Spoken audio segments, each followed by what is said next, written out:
जय हिंद एवरीवन, जय हिंद जय हिंद। गुड मॉर्निंग सबको, गुड मॉर्निंग सबको। तो हम लोग पॉलिटिकल साइंस पढ़ रहे थे हैं, और हम लोग पॉलिटिकल साइंस में नागरिकता सिटीजनशिप पूरी तरह ख़त्म कर दिए थे। हम आपको बोले थे जो एनआरसी और सीएए है, हम उसको आपको एक अलग इंडिविजुअल क्लास में समझाएंगे, तो उसका हम एक अलग इंडिविजुअल क्लास आ देंगे। अभी हम क्या करते हैं, अपने जो पॉलिटिकल साइंस क्लास है उसको क्या करते हैं, उसको आगे करते हैं। तो आज हम लोग को भाग 2 तक हम लोग पढ़ चुके थे। भाग 1 हम लोग पढ़े थे संघ और राज, भाग 2 हम लोग पढ़ लिए थे, पार्ट 2 पढ़ लिए थे नागरिकता सिटीजनशिप। तो आज हम लोग को भाग 3 पढ़ना है, पार्ट 3।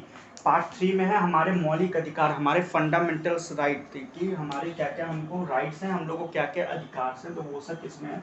तो पार्ट 4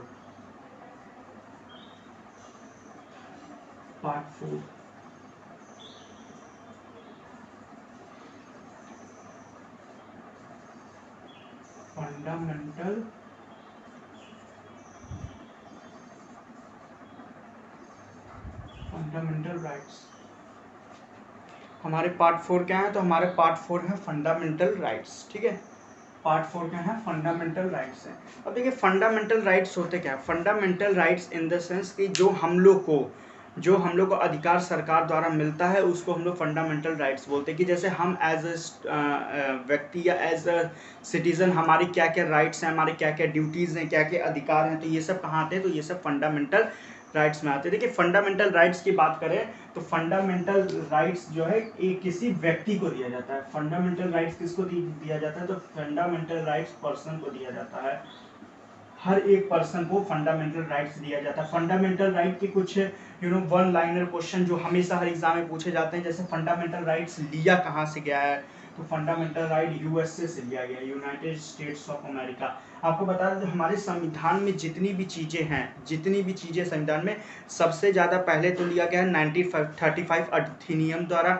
1935 अधिनियम द्वारा लिया गया है पहली चीज़, और सेकंड पे सबसे ज़्यादा कहाँ से लिया गया, तो यूएसए से।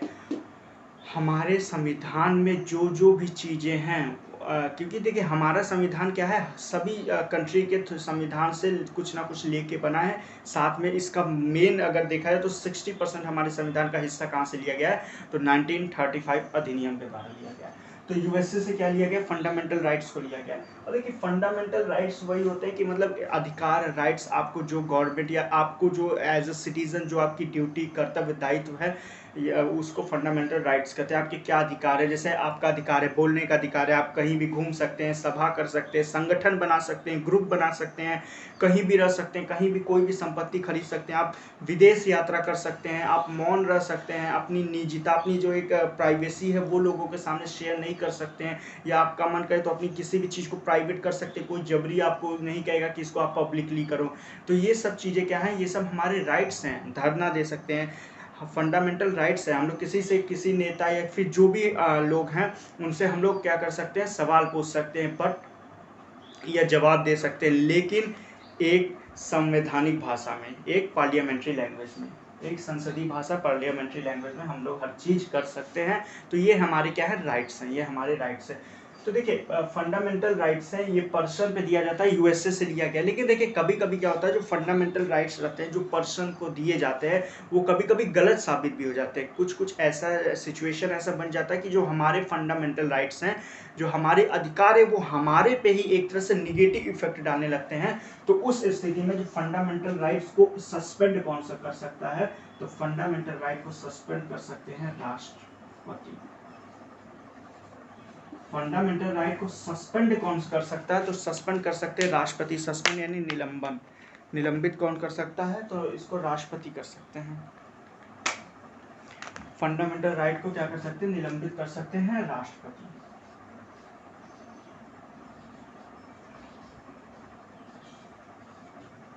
फंडामेंटल राइट को निलंबित कौन कर सकता है, राष्ट्रपति कर सकता है। सस्पेंड कौन कर सकते हैं, तो राष्ट्रपति कर सकते हैं। अब सस्पेंड का मतलब क्या होता है, देखिए सस्पेंड का मतलब कि कभी कभी ऐसा सिचुएशन क्रिएट हो जाता है कि जो हमारे फंडामेंटल राइट्स हैं, जो हमको फंडामेंटल राइट्स मिल रहे हैं, वो हमारे पे ही गलत साबित हो जाते हैं, वो हमारे पे क्या होते हैं, गलत साबित हो जाते हैं, तो उसको सस्पेंड यानी कुछ देर के लिए रोक सकते हैं। कौन? राष्ट्रपति साहब रोक सकते हैं उनको।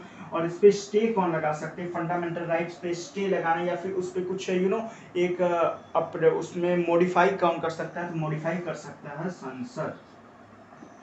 संसद मॉडिफाई कौन सा कर सकता है? संसद। देखिए यहाँ जब जब हम कहीं पे भी वर्ड संसद या वर्ड पार्लियामेंट यूज करते हैं तो संसद इज नॉट मीन्स की ओनली लोकसभा या फिर जिसमें बहुमत ज्यादा है उस पार्टी को संसद कहते हैं। नहीं भाई साहब, संसद मतलब लोकसभा प्लस राज्यसभा। तो जहां जहां हम आपको वर्ड पार्लियामेंट या वर्ड संसद बोलेंगे तो आप सीधे सीधे जो समझ जाएगा, सीधे सीधे आप उसको लिंक अप कर लीजिएगा कि संसद मतलब लोकसभा राज्यसभा दोनों होता है। संसद मतलब ये नहीं होता है केवल और केवल लोकसभा, या जहाँ पे बहुमत जो सरकार बहुमत में है उसकी पार्टी रहती है तो वो संसद। संसद यानी होता है दोनों। तो यहाँ लिख देते हैं संसद यानी L+R, लोकसभा प्लस राज्यसभा। ठीक है, संसद मतलब होता है लोकसभा प्लस राज्यसभा। और थर्ड चीज क्या है, इसको सुरक्षा कौन कर सकता है? तो जो हमारे मौलिक अधिकारों की सुरक्षा कौन कर सकते हैं? तो SC और HC यानी कि सुप्रीम कोर्ट और हाई कोर्ट। सुप्रीम कोर्ट और हाई कोर्ट हमारे जो मौलिक अधिकार, हमारे जो फंडामेंटल राइट्स हैं उसकी सुरक्षा कर सकते हैं, उसको सिक्योर कर सकते हैं, उसको सिक्योरिटी प्रदान करते हैं। तो ये देखिए समझ में आया, ये कुछ चीज़ें फंडामेंटल राइट की। जैसे फंडामेंटल राइट्स है उसको सस्पेंड कौन कर सकते हैं? तो उसको सस्पेंड निलंबित कर सकते हैं राष्ट्रपति। और संसद है, संसद क्या कर सकते हैं? संसद यानी लोकसभा और राज्यसभा। तो संसद क्या कर सकती है? तो संसद जो हमारे फंडामेंटल राइट्स हैं उसमें कुछ अपडेट या उसमें कुछ मॉडिफाई कर सकती है, बट पॉजिटिव डिस्क्रिमिनेशन से। फिर आते हैं थर्ड नंबर पे सुप्रीम कोर्ट और high court. Supreme court article 32 और हाई कोर्ट आर्टिकल 226 के तहत हमारे जो मौलिक अधिकार है, हमारे फंडामेंटल राइट है, उसकी सुरक्षा कर सकती है, उसकी सिक्योरिटी कर सकती है। अब ये कैसे ये सुरक्षा हमारे मौलिक अधिकारों की करेगी? तो अभी सुप्रीम कोर्ट का तो अभी हम आपको इसी में बता देंगे आर्टिकल 32 के तहत, और हाई कोर्ट के लिए आप जब आपको आगे पढ़ाएंगे आर्टिकल 226 तो वहाँ आपको समझा देंगे कि हाई कोर्ट कैसे करती है। सेम है दोनों, सुप्रीम कोर्ट हाई कोर्ट दोनों का सेम है, दोनों का सेम है। तो ये कुछ चीज़ें हो गई फंडामेंटल राइट्स के बारे में। अब हम लोग शुरू करते हैं। देखिए फंडामेंटल राइट्स में भी कई सारे आर्टिकल्स हैं, और हम लोग जैसा कि अभी तक आप लोग देखिए अब सीक्वेंस से हम लोग ये हर एक आर्टिकल पढ़ रहे हैं और सीक्वेंस से ही आगे भी पढ़ते रहेंगे। तो फंडामेंटल राइट में टोटल कितने आर्टिकल है? तो 12 से 35, 12 to 35 आर्टिकल्स हैं फंडामेंटल राइट्स में। कितने आर्टिकल है? 12 to 35 आर्टिकल है हमारे फंडामेंटल राइट्स में, यानी 12 to 35 आर्टिकल है हमारे किस में? फंडामेंटल राइट्स में। अब देखिए ये हर आर्टिकल कुछ ना कुछ कहता है और हम आपको हर एक आर्टिकल एक सीक्वेंस से पढ़ाएंगे, ठीक है। तो सबसे पहले स्टार्ट करते हैं आर्टिकल 12। देखिए आर्टिकल 12, आर्टिकल 12 क्या कहता है? आर्टिकल 12 सबसे पहले आर्टिकल 12 कहता है क्या है? देखिए आर्टिकल 12 कहता है कि जो हमारी स्टेट है, जो हमारा स्टेट है यानी कि जहां हम रह रहे हैं उसको क्या कहेंगे? स्टेट। तो जो हमारा स्टेट है, हमारा राज्य, वो ऐसा कोई भी कानून नहीं बनाएगा जिससे हमारे फंडामेंटल राइट्स, हमारे मौलिक अधिकारों में कोई भी खनन, डिस्टर्बेंस या कोई भी प्रकार की प्रॉब्लम क्रिएट हो। तो ये कौन करता है? तो आर्टिकल 12 सीधे सीधे स्टेट को वार्न कर देता है कि स्टेट आप ऐसा कोई भी लॉ नहीं बनाएंगे जिससे जो हमारे आपका फंडामेंटल राइट्स है उसमें कोई भी खनन हो या कोई भी डिस्टर्बेंस है।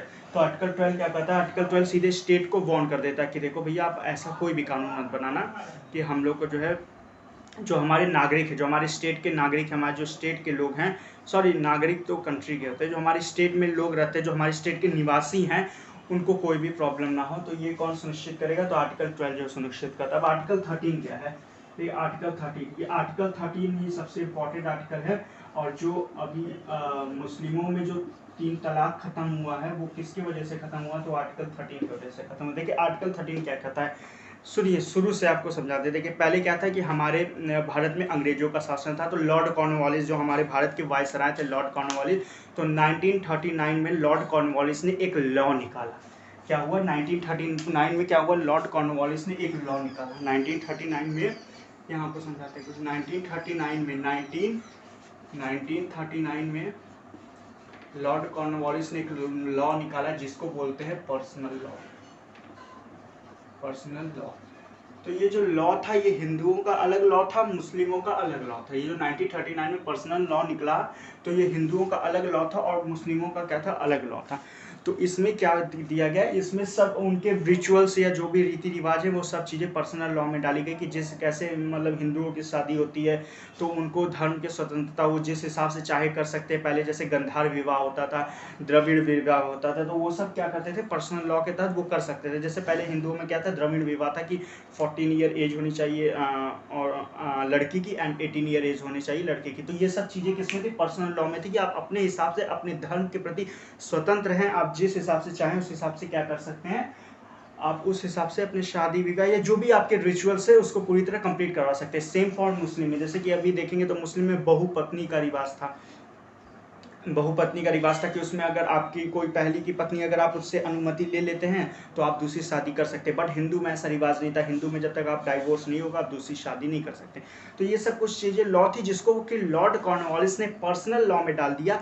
और लॉर्ड कॉर्नवालिस ने कहा था कि आगे कोई भी लॉ बनेंगे आपके इस पर्सनल लॉ से कोई छेड़छाड़ नहीं होगा, कोई छेड़छाड़ नहीं होगा। तो आर्टिकल 13 जब फिर देश आज़ाद हुआ 1947, फिर 1950 में जब संविधान बनने लगा तो आर्टिकल लोगों ने कहा कि जो लॉर्ड कॉर्नवालिस हैं उन्होंने तो एक लॉ बनाया था तो क्या उसको हटाया जाए कि नहीं हटाया जाए। तो सब कहें कि भाई साहब उससे लॉर्ड कॉर्नवालिस है वो तो हमारे पे राज करके चला गया, अब हम अपने देश में आ गए, अब हमारा देश स्वतंत्र है, अब हम जो चाहें उस हिसाब का कानून बनाएं जिससे हमारे देश के लोगों को क्या हो, एक बेनिफिट हो।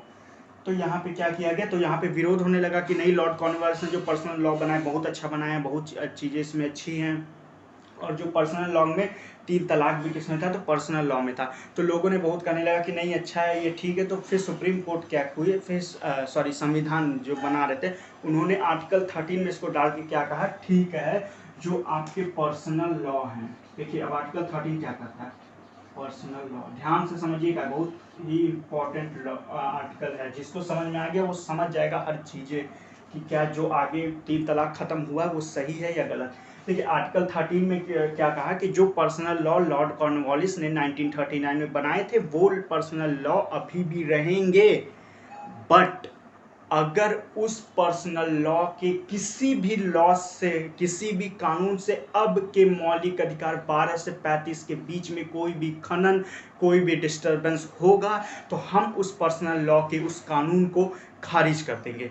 इसका मतलब फिर से समझिए, 1939 में जो लॉ है ठीक है, बट अगर उस लॉ को हम लोग अभी के वक्त करते हैं और उसके वजह से किसी भी सिंगल व्यक्ति, किसी भी सिंगल पर्सन के अगर मौलिक अधिकार फंडामेंटल 12 से 35 के बीच में कोई खनन हो रहा है तो हम तुरंत क्या करेंगे, उस पर्सनल लॉ के लॉ को ख़त्म कर देंगे। क्योंकि हम सुप्रीम कोर्ट है, हमारा पहला दायित्व हमारे जो नागरिक हैं उनके जो फंडामेंटल राइट्स हैं 12 से 35 उनकी सुरक्षा करना, उनकी रक्षा करना। तो ऐसा कोई भी कानून रहेगा तो हम हटा देंगे, ठीक है। तो इसी में था 3 तलाक। अब थी सायरा बानू, अब आपको पूरी स्टोरी बताते हैं। सायरा बानू थी, ठीक है। देखिए आर्टिकल 13 बहुत सिंपल आर्टिकल था, बट जब से सायरा बानू ने सुप्रीम कोर्ट में केस किया तब से ये आर्टिकल 13 क्या हो गया, एक बड़ा रूप ले लिया। देखिए सायरा बानू थी, सायरा बानू, तो सायरा बानू सुप्रीम कोर्ट में चली गई। सायरा बानू सुप्रीम कोर्ट में गई और कहीं कि मुझे 3 तलाक से क्या है दिक्कत है, मुझे 3 तलाक से क्या है प्रॉब्लम है। तो सुप्रीम कोर्ट ने कहा देखिए भाई हम इसमें कोई मदद नहीं कर सकते, ये पर्सनल लॉ है और संविधान बोला है कि आपके पर्सनल लॉ रहेंगे। तो फिर सायरा बानू ने सुप्रीम कोर्ट को याद कराया कि ठीक है हमारे पर्सनल लॉ रहेंगे, लेकिन आर्टिकल 13 भी तो देखिए आपने कहा है कि पुराने जो पर्सनल लॉ है वो रहेंगे, बट अगर उस लॉ की वजह से अब के किसी भी मौलिक अधिकारों में खनन होगा तो आप उसको हटा देंगे। सुप्रीम कोर्ट बोला क्या भाई, तो ठीक है ये तो भाई इस बात सच है, तो क्या आप लोग में खनन हो रहा है। तो सायरा बानू ने बोली जो 3 तलाक है वो पुरुषों को, आदमी को, मैन को अधिकार देता है। 3 तलाक पुरुषों को तो अधिकार देता है, लेकिन 3 तलाक की वजह से कितनी महिलाओं की ज़िंदगी बर्बाद हो जा रही है, कितनी महिलाओं की ज़िंदगी खराब हो जा रही है। 3 तलाक यानी इंस्टेंट तलाक, 3 बार तलाक बोले तो वो तलाक हो गया। क्या होता है कि देखिए जो अभी आपको एक आगे समझा देंगे कि सेपरेट टॉपिक इस पे बना के कि जो मुस्लिम में जब निकाह होता है तो उसमें कम से कम 5 जो है गवाह रहने चाहिए, लेकिन जो तलाक होता है 3 तलाक उसमें कोई भी गवाह नहीं। अगर वो उसमें अगर आप रात के अंधेरे में घर में एक कमरे में केवल हस्बैंड वाइफ है और वो एक दूसरे को 3 तलाक बोल दिए तो वो तलाक माना जाएगा। फिर वो हस्बैंड उनसे शादी भी नहीं कर सकता अपनी वाइफ से, फिर वो हलाला वगैरह प्रोसेस होता है, वो हम आपको बाकी बाद में समझाएंगे। अभी मेन टॉपिक ये है। तो सायरा बानू ने कर दिया कि इससे तो पुरुषों को अधिकार तो मिल रहा बट कितनी महिलाओं की ज़िंदगी खराब हो जा रही है। तो सुप्रीम कोर्ट ने कहा कि हाँ कैसे ज़िंदगी खराब हो जाए, तो सायरा बानू ने बताया कि देखिए आर्टिकल हमारा 21 है, आर्टिकल 21 हमें अधिकार देता है प्राण एक दैहिक स्वतंत्रता, कि हम जी सकते हैं, हमारी प्राण कोई नहीं ले सकता। अगर हमारी जान कोई लेने की कोशिश करता है या हमारी जान कोई लेता है तो उसको क्या करेंगे, वो मुजरिम होगा और उसको जेल में डाल दिया जाएगा। इवन कि संविधान इतना कठोर है कि हम अपनी खुद की जान नहीं ले सकते, हम अपनी खुद की, अगर हम सुसाइड करने की कोशिश करते हैं और बाई चांस अगर हम बच जाते हैं तो धारा 309 के तहत हमें जेल डाल दिया जाएगा। तो मतलब जब संविधान हमें खुद की जान नहीं लेने दे रहा है तो दूसरा व्यक्ति कौन होता है जो हमारी जान ले ले। तो सायरा बानू ने दलीलें दी, तब मौलवी साहब जो आगे मौलवी साहब कहें देखिए सुप्रीम कोर्ट साहब आपने बोला था कि पर्सनल लॉ रहेंगे, पर्सनल लॉ में हमारा 3 तलाक है और आप 3 तलाक नहीं हटा सकते क्योंकि ये किस में, तो ये पर्सनल लॉ में। तो यहाँ पे सुप्रीम कोर्ट ने समझाया, देखिए वही सेम चीज़ समझाया कि 1939 का आपका लॉ रहेगा बट उसकी वजह से अब में किसी में प्रॉब्लम आएगी तो हम उस चीज़ों को हटा देंगे। तो आप में पुरुषों को तो एक वो अधिकार मिल जा रहा है, लेकिन सही बात है कितनी महिलाओं की ज़िंदगी खराब हो जा रही है कि गुस्सा में। देखिए क्या होता है जब झगड़ा होता है तो हमेशा झगड़ा की शुरुआत मिसअंडरस्टैंडिंग से शुरू होती है। किससे शुरू होती है? मिसअंडरस्टैंडिंग से। हमेशा नहीं रहता कि सामने वाला ही सही है, इधर वाला, हर दोनों में कुछ ना कुछ गड़बड़ी रहती है और गुस्सा में आदमी कुछ भी बोल देता है। अब गुस्सा में नहीं बोल देता कि तुम अभी माँ बाप ही अपने बच्चे को नहीं गुस्सा में बोल देते तुम तो मेरा पूरा खून पी जाते हो। क्या वो खून पीते हैं? जोक हैं, वो लीच हैं, खून पी जा रहे हैं? नहीं पीते हैं। तो गुस्सा में कुछ ना कुछ मुंह से निकल जाता है भाई साहब। और फिर 3 तलाक में ऐसा कि अगर आप गुस्सा में एक बार तलाक तलाक तलाक बोल दिए 3 बार तो उसके बाद वो हो गया तलाक। कोई सुने ना सुने आपने बोल दिया, ऊपर वाला सुन लिया, हो गया 3 तलाक। फिर आप उनसे शादी भी नहीं कर सकते, फिर बड़ा लंबा प्रोसेस हो जाता है। तो इसमें क्या होता है, बहुत महिलाओं की ज़िंदगी खराब हो जाती है क्योंकि आदमी जब गुस्सा में रहता है, जब आदमी को बीख आई रहती है ना तो मुंह से कुछ भी निकल जाता है। तो उसके बाद सुप्रीम कोर्ट ने कहा भाई ठीक है सायरा बानू की बात सही। तो फिर सुप्रीम कोर्ट ने क्या किया, 3 तलाक पे प्रतिबंध लगा दिया। फिर इसको संसद में पास करा दिया। जब संसद में गया तो संसद इसको पास कर दी, क्योंकि जो कानून बनाने और करने का अधिकार किसको, संसद को है। संसद इसको पास कर दी और 3 तलाक को खत्म कर दी। देखिए जो नॉर्मल पब्लिक है या जो कॉमन पब्लिक है उनको लगता है 3 तलाक खत्म हो गया, लेकिन 3 तलाक नहीं खत्म हुआ। देखिए इस्लाम धर्म में 3 टाइप के तलाक हैं, तलाक ए हसन, तलाक ए अहसन और तलाक ए बिद्दत। तो तलाक ए बिद्दत को ख़त्म किया गया है जिसको इंस्टेंट तलाक कहते हैं। बाकी तलाक ए हसन, तलाक ए अहसन अभी भी है, इसी को तलाक ए सुन्नत कहते हैं। अभी ये सब चीज़ें हम आपको एक नेक्स्ट वीडियो पढ़ाएंगे तो उसमें आपको सब चीज़ एक एक चीज़ बता देंगे। निकाह क्या होता है, मुहर दैन क्या होता है, फिर हलाला क्या होता है, क्या प्रोसेस से होता है, तलाक सुन्नत क्या होती है, तलाक हसन में कितना टाइम पीरियड रहता है 30 दिन का, तलाक अहसन में एक ही बार में 90 डे का गैप रहता है। तो वो सब क्या रहता है हम आपको समझाएंगे। तो अभी मेन टॉपिक ये है। तो सायरा बानू ने क्या कहा, सायरा बानू ने फिर क्या हुआ, 3 तलाक को खत्म कर दिया गया। आर्टिकल 13 केवल यही नहीं सुनिश्चित करता कि पर्सनल लॉ से कोई भी लॉ अगर आके हमारे पे इफेक्ट करेगा तो हम उसे नहीं मानेंगे। आर्टिकल 13 ये भी कहता है कि आगे भी इन फ्यूचर भी ऐसे कोई कानून नहीं बनेंगे जिससे अब के 12 से 35 के मौलिक अधिकारों में कोई खनन हो। मतलब सोचिए कितना बेहतरीन हमारा संविधान है। वो कहते हैं ना, तुम्हारे हर तकलीफ़ों का मैं मुकम्मल जवाब हूँ, वक्त रहते पढ़ो मुझे, मैं भारत का संविधान हूँ। अगर आप भारत का संविधान पढ़ लेते हैं, कोई भी अगर व्यक्ति भारत का एक बार संविधान पढ़ लेता है तो उसकी जितनी भी प्रॉब्लम परेशानी है, जो भी कन्फ्यूज़न चीज़ है, सब चीज़ें दूर हो जाएगी। जैसे नहीं कहते कि यार हम ज़िंदगी में बहुत बेखबर घूमते हैं, हम ज़िंदगी में हमें कुछ नहीं समझ आ रहा क्या करें, तो लोग नहीं कहते हैं कि आप स्पिरिचुअल किताबें पढ़िए, गीता पढ़िए, या अगर आप इस्लाम धर्म में तो आप कुरान पढ़िए। तो उसमें क्या होता है, उसमें जो ऊपर वाले के सब थॉट वगैरह दिए रहते हैं जिससे कि आपको जीने का नया ज़रिया मिल जाता है। तो वही चीज़ है हमारा संविधान। हमारा संविधान क्या है, वही चीज़ है। ये हमारा संविधान भी एक स्पिरिचुअल बुक है, स्पिरिचुअल बुक ऑफ इंडिया। ये हमें समझाता है कि हमें देश में कैसे रहना है, कैसे जीना, कैसे क्या करना है। तो आर्टिकल 13 आपको समझ में आ गया। आर्टिकल 13 सिर्फ और सिर्फ यही सुनिश्चित करता है कि आगे पहले के कानून या जो अब आगे कोई कानून बनेंगे, कानून बनते रहेंगे, कानून का काम है बनना, लेकिन उस कानून के वजह से अब के अगर मौलिक अधिकार में कोई भी खनन होगा तो उस सब कानून को हम रिजेक्ट कर देंगे, खारिज कर देंगे। क्योंकि अब का जो 1235 है सबसे इम्पोर्टेंट यही है, और लोगों के जो मौलिक अधिकार हैं उसकी रक्षा करना किसका काम है, उसका रक्षा करना सुप्रीम कोर्ट का काम है। तो ये हो गया आर्टिकल 13। अब आता है आर्टिकल 14। देखिए आर्टिकल 14 आता है। आर्टिकल 14 कुछ नहीं है,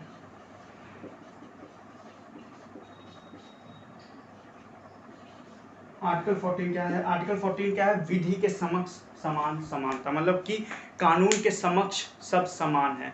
इसलिए आप देखते होंगे जो कानून बनाया जाता है तो उस पर एक काली पट्टी बांधी जाती है, क्योंकि कानून के सामने सब समान है। कानून ना किसी अमीरी गरीबी देखता है, ना कानून कोई बड़े अधिकारी या कोई छोटा पद का अधिकारी देखता है, ना धर्म देखता है, ना जाति देखता है, ना मजहब देखता है, ना आपका रंग देखता है, ना आपका कपड़े देखता है, कुछ नहीं देखता। वो सिर्फ क्या सुनता है, वो क्या सिर्फ आपकी दलीलें सुनता है, आपकी बातें सुनता है। तो आर्टिकल 14 यही कहता है कि कानून के समक्ष समानता, मतलब कानून के समक्ष सब समान है, कोई भी ना बड़ा है ना छोटा है, तो कानून के समक्ष सब क्या है? समान है।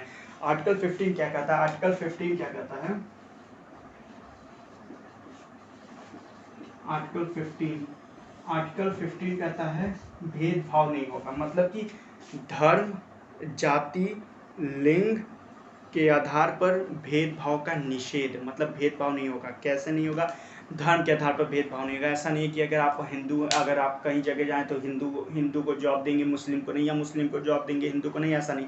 धर्म के हिसाब से भेदभाव नहीं, जाति के हिसाब से भेदभाव नहीं, लिंग बोले तो महिला पुरुष के हिसाब से भेदभाव नहीं, कि तुम वुमेन्स हो तो तुम्हें भेदभाव करेंगे, तुम आदमी हो तो तुम्हें भेदभाव करेंगे। अब इसमें एक क्वेश्चन आप लोग के दिमाग में तुरंत उमड़ के आएगा, ठीक है सर जी, ठीक है, जब आप बोल रहे हैं कि वो जाति और धर्म के हिसाब से भेदभाव नहीं होगा, तो ठीक है, हम धर्म के हिसाब से मानते भेदभाव नहीं होता, लेकिन जाति के हिसाब से तो भेदभाव होता है, आरक्षण। तो वो क्यों नहीं है? क्यों फिर कोई सुप्रीम कोर्ट नहीं जाके आर्टिकल 15 करता है? तो देखिए इसमें एक है कि संसद क्या है, वो जो हमारे मौलिक अधिकारों में है उसमें कुछ पॉजिटिव डिस्क्रिमिनेशन ला सकती है। जैसे कि हमारे 15 बोलता है कि लड़का लड़की भेदभाव नहीं, लेकिन कुछ अब ऐसे जॉब हैं, कुछ ऐसी हैवी ड्यूटीज़ है जहाँ पे औरतों को नहीं भेजा जाता है। तो ऐसा नहीं है कि अब औरतें जाके कह देंगी सुप्रीम कोर्ट में कि क्या है कि आर्टिकल 15 तो बोलता है लड़का लड़की सेम, तो हमें भी जो है वो काम करना। अब कौन कौन सी हैवी ड्यूटीज़ है, जैसे आर्मी हो गए, BSF हो गए, तो इस सब में औरतों को नहीं भेजा जाता है। तो अब ऐसा नहीं है कि औरतें जाके सुप्रीम कोर्ट में कह देंगी कि हमें तो मौलिक अधिकार, हमारा अधिकार दिया आर्टिकल 15 की लड़का लड़की में भेदभाव नहीं, तो हमें क्यों BSF नहीं जाने दे रहे हैं। तो पॉजिटिव डिस्क्रिमिनेशन से भेदभाव कर सकते हैं। अब रही बात आरक्षण की, तो देखिए आरक्षण का ये मतलब नहीं होता है कि वो आपको गिरा रहे हैं। आरक्षण का मतलब ये नहीं होता है कि वो आपको गिरा रहे हैं। आरक्षण का मतलब ये होता है कि जो नीचे तबके के लोग हैं उनको उठा रहे हैं, क्योंकि हमारा देश, हमारी कंट्री तभी आगे बढ़ पाएगी जब सब समान रूप से रहेंगे, जब सब क्या करेंगे, सबकी जो एक मेंटेलिटी या जबकि जो एक लेवल है वो सबका एक लेवल कैसा होगा, सबका एक लेवल एवरेज में होगा, सबका लेवल क्या होगा, एवरेज में होगा, तभी जो है हमारा देश आगे बढ़ पाएगा। तो आरक्षण या reservation is not means to demoralise you.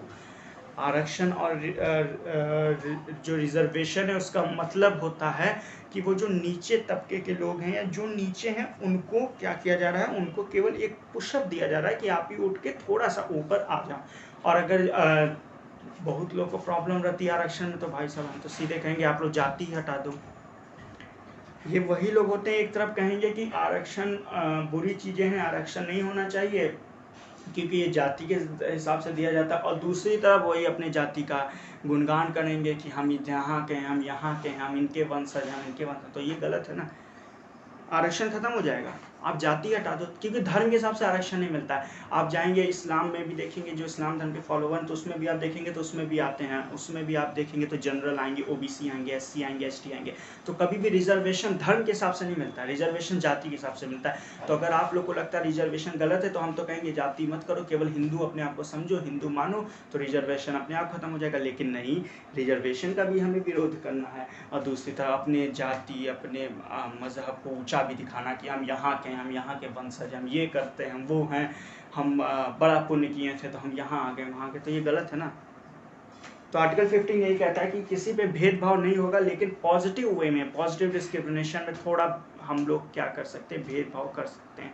तो महिलाओं के लिए भी होता है, बहुत भेदभाव कर सकते हैं कि जैसे कि अब आप देखे होंगे कि जैसे मैटरनिटी लीव आप देखे होंगे कि जैसे जिसको बोलते हैं प्रसूति ऐसे कुछ बोलते हैं, प्रसूति, तो मैटरनिटी लीव होता है। उसमें क्या होता है, मैटरनिटी लीव में आप देखे होंगे तो जो औरतें रहती हैं वो प्रेग्नेंट होती है, तो उनको 3 महीने पहले, मतलब डिलीवरी के 3 महीने पहले और डिलीवरी के 3 महीने बाद, यानी 6 महीने तक उनको क्या जाता है, छुट्टी दिया जाता है, और उनका कोई भी क्या नहीं काटा जाता, सैलरी नहीं काटा जाता। बट अगर आप वही सेम चीज़ देखेंगे आदमियों में, तो आदमियों को शायद 15 दिन से पहले बस छुट्टी दी जाती है, बाद में कोई छुट्टी नहीं दी जाती। तो अब आप यहाँ भी तो आदमी जा सकते हैं सुप्रीम कोर्ट की यहाँ महिलाओं को दिया जा रहा है, हमें भी चाहिए छुट्टी। तो देखिए भेदभाव नहीं होगा, लेकिन पॉजिटिव वे में भेदभाव कर सकते हैं, समझें। तो यही आर्टिकल 15, अब आर्टिकल 16, 17, 18, 19, 20, 21, 22, 23, 24, 25, 26, 27, 28, 29, 30, 31, 32, 34, 35 इतने आर्टिकल बचे। अभी हम इसको कवर करेंगे नेक्स्ट क्लास में। तो आप लोग आर्टिकल 15 तक समझ गए होंगे आई होप। तो अब हम लोग अगले क्लास में कवर करेंगे आर्टिकल 16। आर्टिकल 16 वही है लोक नियोजन में समान अवसर। आर्टिकल 17 उपाधियों का अंत। आर्टिकल